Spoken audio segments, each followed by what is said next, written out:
नमस्कार, आपका बात 25ई में स्वागत है। तो आज बात 25ई में हम जो ईरान और इज़राइल के बीच में युद्ध हो रहा है, उसकी पृष्ठभूमि में कुछ चीज़ें जो है वो कुछ बातें जो हैं वो उनकी चर्चा कर लेते हैं कि इज़राइल और ईरान में बहुत अच्छे मधुर संबंध थे 1979 तक। यानी कि जब तक इस्लामिक रेवोल्यूशन इस्लामिक क्रांति नहीं हुई थी ईरान में, तब तक बहुत घनिष्ठ संबंध थे। और दो देश थे जिन्होंने इजराइल को मान्यता दी थी उस समय। वो दो ये देश थे, एक तो था ईरान। अच्छा, ईरान इजराइल से 2000 किलोमीटर दूर है। और ये जो नक्शा जिस समय दिख रहा है, जिसमें हरा क्षेत्र दिखाया जा रहा है, जिसमें इजराइल को ढूंढना बड़ा मुश्किल है जब तक किसी को ये मालूम नहीं हो कि ये इजराइल है कहाँ। जॉर्डन के पास है, इजिप्ट के पास है कहाँ।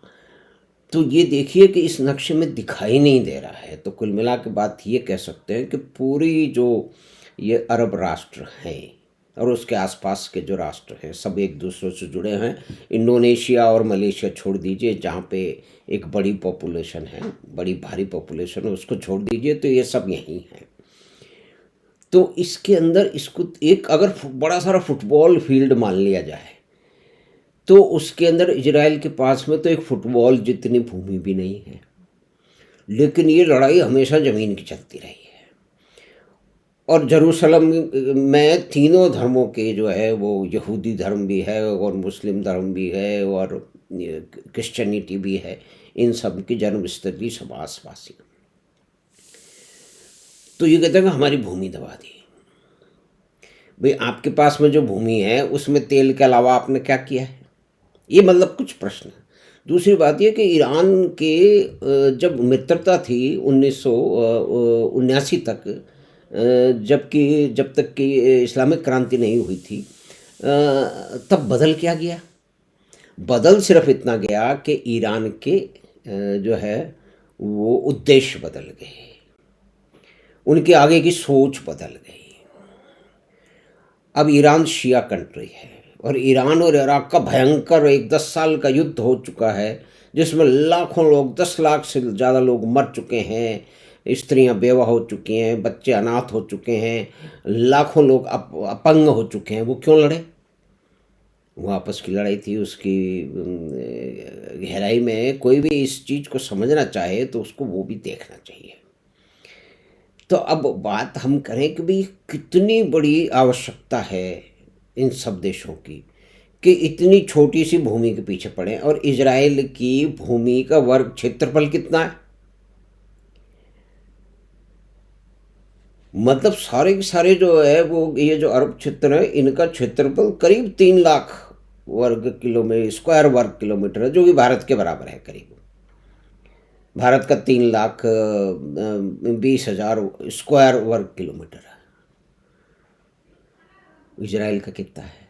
मात्र 22,145।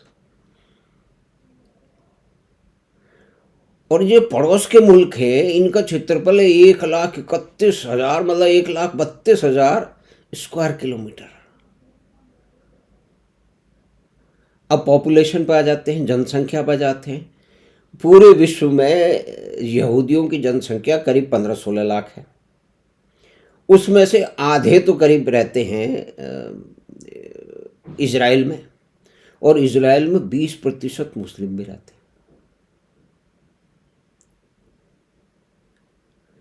बाकी जगह इसराइल में तो यूं तो रह नहीं सकते। यानी कि जब से इस्लामिक क्रांति आई है तब से उनके उद्देश्य बदल गए। और 2000 किलोमीटर दूर जाकर के प्रॉक्सीज के जरिए जो ईरान ने जो प्रॉक्सीज खरीद की, भाई उनका डिस्टेंस था उसको हमने कम कर दिया। उन्होंने हमास और हिजबुल्लाह टाइप के जो है ना वो आतंकवादी गुट जो है वो खड़े कर दिए। और 7 अक्टूबर 1923 को जो इजराइल में हमला हुआ, उसमें कोई 1200 लोग तो सीधे सीधे मारे गए, नागरिक थे। कुछ 100 जो है वो फौज के भी लोग मारे गए। और किस तरह का वहशी पने का नंगा नाच हुआ वहाँ पे, वो दुनिया ने सबने देखा है। लेकिन हमारे दुनिया में जितने भी लिबरल कंट्रीज हैं, और माफ़ कीजिएगा जितने भी डेमोक्रेटिक कंट्री हैं, वहाँ एक अजीब सा नैरेटिव चलता है। अब भारत में जो है वो जुलूस निकाले जा रहे हैं ईरान के समर्थन में, और ये सारे के सारे देश कर क्या रहे हैं, इनकी स्टेटेड पॉलिसी है कि हम इसको नष्ट कर देंगे।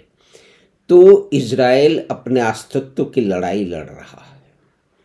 इजराइल ने कहा है, ये ठीक है कि उसका अमेरिका को सपोर्ट होगा, क्योंकि आधे जीव तो अमेरिका में रहते हैं। और देखिए कि नोबेल प्राइज में ये इतनी गुणी कम्युनिटी है कि नोबेल प्राइज में से अधिकतर कहते हैं कि 20-22% जो है ना इन्होंने लिए हैं, और इनकी जनसंख्या टोटल जो है वो कितनी आप देख लीजिए, 1.5 करोड़, 1,60,00,000 के करीब है पूरी दुनिया में।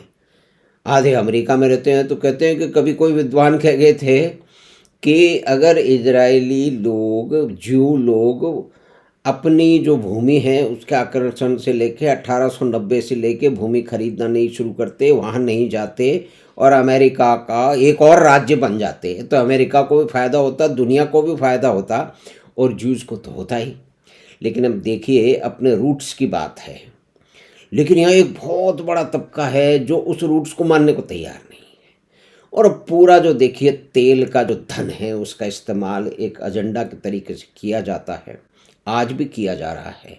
जब कश्मीर के अंदर आप ये देखिए कि जब हमले हो रहे थे, जब कश्मीर में से लोगों को निकाला जा रहा था, तब कोई जुलूस नहीं निकले थे। मतलब ये तो सामने बात है ना, इसमें कोई हिंदू मुसलमान की बात नहीं, ये फैक्ट है। और आज ईरान और इजराइल की लड़ाई हो रही है तो ईरान के पक्ष में भारत के अंदर जुलूस निकल रहे हैं। पैलेस्तीन के कारण तो सारे हिंदुस्तान में निकलते ही रहते हैं। जयपुर में तो पता नहीं दर्जनों हमने निकलते हुए देखे। उसको ऑर्गेनाइज करने वाले कौन है हम जानते हैं। सारे के सारे तथाकथित लिबरल है, और वामपंथी तो उसमें है, बहमपंथी कह लीजिए, लाल खंडी कह लीजिए, वो सब है। तो ये एक देश में विरोध। और अमेरिका की यूनिवर्सिटी में फिलिस्तीन का समर्थन करने वाले, और जो 7 अक्टूबर को जो पाशविक घटनाएं हुई थी उनका समर्थन करने वाले लोग वहाँ पे हैं जो अपने आप को लिबरल कहते हैं। तो खैर ये तो एक अलग बात है। यानी कुल मिला के बात यह है कि अगर उस नक्शे को देखा जाए तो उसमें इजराइल, इस नक्शे में भी हमें ढूंढ के देखना पड़ेगा कहाँ है वो काली सी एक बिंदु जो क्षेत्रफल है इजराइल का 22,145 स्क्वायर किलोमीटर, और कहाँ इन लोगों के पास में भूमि है 1,00,000 इतने से ऊपर, और पूरी दुनिया में तो बहुत ही है, वो तो 3,00,000 भी ज़्यादा है। लेकिन ये इतनी 20,000 स्क्वायर किलोमीटर भी ज़मीन देंगे नहीं। और इजराइल की परिस्थिति है कि वहाँ पे काफ़ी सारे लोग जो है 20% लोग तो मुस्लिम भी रहते हैं। और ईरान की परिस्थिति ये है कि उसका उद्देश्य सिर्फ ये रह गया है कि इजराइल को समाप्त करना है, और पूरे के पूरे जो प्लान इस्लामिक जो है उसमें है कि हमें एटम बम चाहिए। भाई आपको काहे को एटम बम चाहिए? अब देखिए किसी किसी विश्व में अब ये इस झंझट में हम पड़ेंगे कि वो रूल नहीं कर सकता, हम रूल नहीं कर सकते। तो अब रूल करने की जब बात हुई तो उसके पास शक्ति होगी, वो रूल करेगा। फिर दूसरी बात यह कि आपके ऑब्जेक्टिव से आपकी जनता को क्या फ़ायदा हो रहा है, आपके तेल के जो भंडार हैं उससे जो हो रही हीरे मोती रोज़ बरस रहे हैं उससे आम आदमी को क्या फ़ायदा हो रहा है। और ये जगह ईरान का तंत्र है, उनकी लंबी एक संस्कृति है, लेकिन वहाँ पे ये भी बात है कि जो पॉलिटिकल लीडरशिप है या कि किंगडम है वो सेकेंडरी पोजीशन में अताउल्लाह, यानी कि जो ईश्वर के जो नुमाइंदे हैं जो उनकी तरफ से बात करते हैं उनका। तो उन्होंने तो ये कर रखा है कि वहाँ पे डिसेंट कई तरह का बहुत ज़्यादा है। तो जिस तरह से इजराइल वहाँ पे वो ठीक है, कुछ पकड़े भी जाएंगे, और उसमें भी हिंदुस्तान के अंदर लोग नाच रहे हैं। मतलब इजराइल ने इतने छोटे से कंट्री ने जो है वो 2,000 किलोमीटर दूर जाके जो समझता है वो कि भाई मुझे नेस्तनाबूत, मुझे नष्ट करने के जितने भी साधन हैं including atom bomb and atom फिलिसली, वो कहते हैं कि हम शांति के लिए न्यूक्लियर उसका इस्तेमाल करते हैं। तो शांति के लिए तो 5-6% चाहिए यूरेनियम। आपको 50% 90% उसमें क्यों जाना है आपको? इसका मतलब है कि आप चाहते हो कि ये वेपन ग्रेड जो है ना वो बनाए, और उससे क्या हो जाएगा, एक छोटे से कंट्री को नष्ट कर देंगे। ये एक विश्व समुदाय में एक अजीब सी बात है कि कुछ बहुत सारे लोग एक एक कंट्री को नष्ट करना चाहते हैं। दूसरे कुछ जो है वो विधर्मियों को नष्ट करना चाहते हैं। तो ये कब तक चलता रहेगा? तो खैर, अभी तो जो परिस्थिति लग रही है तो ये तो आगे चलेगा। और इसमें एक ये परिस्थिति आ गई है जिसके बैकग्राउंड में हम ये सब चीज़ें देखें, रोज़ क्या हो रहा है, कितने बम दागे जा रहे हैं, किस तरह से जो है वो इजराइल ने कह दिया है कि तेहरान को लोग छोड़ दें। ट्रंप साहब ने भी कह दिया है कि भाई ईरानी लोग जो हैं वो तेहरान को छोड़ दें।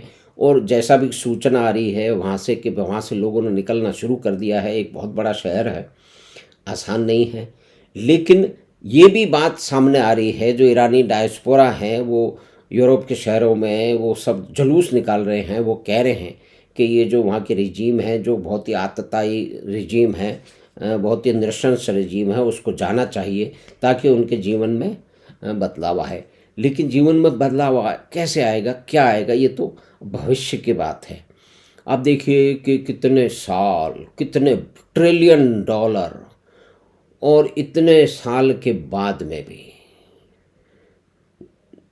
20 साल के बाद में भी तालिबान को तालिबान नहीं बदला। ये एक विशेष परिस्थिति है। इसकी अंदर की क्या गांठें हैं, इसको तो कभी अलग से देखना समझना पड़ेगा। तो हमने चर्चा की कि इस क्षेत्र में युद्ध चल रहा है। ईरान और इराक में 1979 तक, 1979 तक दोस्ती थी, बहुत ही फेवरेबल ट्रीटमेंट था, एक दूसरे का सहयोग था। लेकिन वहाँ जैसे ही इस्लामिक क्रांति हुई, ईरान बदल गया और ईरान जो लगातार इसमें लगा हुआ है। और बाकी लोग भी, ऐसा नहीं है कि वो खुश हो जाएंगे, क्योंकि देखिए वहाँ भी पावर बैलेंस चल रहा है। बहुत सारे लोग इसमें ईरान के साथ नहीं हैं, कुछ लोग बोलने के लिए साथ खड़े हो रहे हैं, क्योंकि वहाँ आपस में भी कन्फ्लिक्ट है। ये कोई यूनिफाइड एक पूरी पूरी कमांड या वो कुछ नहीं है। लेकिन इन सब ने बहुत सारे लोग छोड़ दें। जैसे इजिप्ट है, इजिप्ट ने 4 बार लड़ाई लड़ी 1948-47 से लेके, लेकिन अब वो शांत हो गए। तो क्या ऐसा ईरान करेगा? ये तो आगे का भविष्य बताएगा। तो हमें आशा है कि छोटी सी बातचीत जो की थी ईरान और इजराइल के युद्ध के बारे में, थोड़ी पृष्ठभूमि के बारे में, उनकी जनसंख्या के बारे में, उनके क्षेत्रफल के बारे में, यानी कि एक एक इंच ज़मीन देंगे नहीं। और दूसरी बात है कि एक ये उद्देश्य कि फला फला जो धर्म के लोग हैं, जो विधर्मी लोग हैं, उन्हें हम समाप्त कर देंगे, उनके उनके देश को ही हम इस धरती से नेस्तानुभूत कर देंगे। ये किस तरह का विचार है? अब इससे ये भी लगता है कि यूनाइटेड नेशन एक बिल्कुल ही जो है ना वो प्रभावहीन संस्था है। वहाँ पे ये चीज़ें तो डिस्कस होनी चाहिए। लेकिन देखिए, ये भी वास्तविकता है कि जो ब्लैक गोल्ड है, तेल का जो धन है, और फिर बाद में विश्व भर के जो वामपंथियों का उनको साथ है, उसने ये नैरेटिव बिल्डिंग बड़ी ही अजीब की है। और इसके बहुत सारे आयाम हैं। तो हमें आशा है कि बातचीत आपको पसंद आई होगी। तो आप चैनल बात 25 को सब्सक्राइब करें, लिंक अपने मित्रों और परिवार के साथ साझा करें। हम आपसे फिर मिलेंगे बात 25 की अगली बात में। धन्यवाद, नमस्कार।